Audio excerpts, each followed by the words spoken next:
మిరుదొడ్డి మండల కేంద్రంలోని మోడల్ స్కూల్లో బాలల రక్షణ సంరక్షణపై 1098 వాల్ పోస్టర్ వేసి అవగాహన కార్యక్రమం నిర్వహించడం జరిగింది. ఈ సందర్భంగా జిల్లా చైల్డ్ హెల్ప్ లైన్ విభాగం నుండి భాయికర్ లక్ష్మణ్ మాట్లాడారు. విద్యార్థులకు child rights, good touch and bad touch, self awareness, బాల కార్మికులు కనబడిన హెల్ప్ లైన్కి కాల్ చేయాలని మరియు చైల్డ్ మ్యారేజ్ గురించి పిల్లలకు అవగాహన కల్పించడం జరిగింది.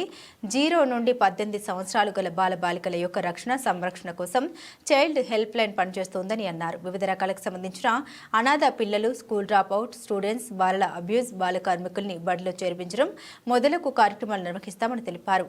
బాలలకు ఏ సమస్య వచ్చినా చైల్డ్ హెల్ప్ లైన్ నంబర్ 1098కి కాల్ చేయాలని తెలిపారు. పిల్లల్ని అవసరం లేని వారు చట్టపరంగా దత్తత ఇవ్వాలని, పిల్లలు అవసరం ఉన్నవాళ్ళు ఆన్లైన్ ద్వారా చట్టపరంగా దత్తత తీసుకోవాలని అన్నారు. ఈ కార్యక్రమంలో పాఠశాల ప్రధానోపాధ్యాయులు భారతీదేవి తదితరులు పాల్గొన్నారు.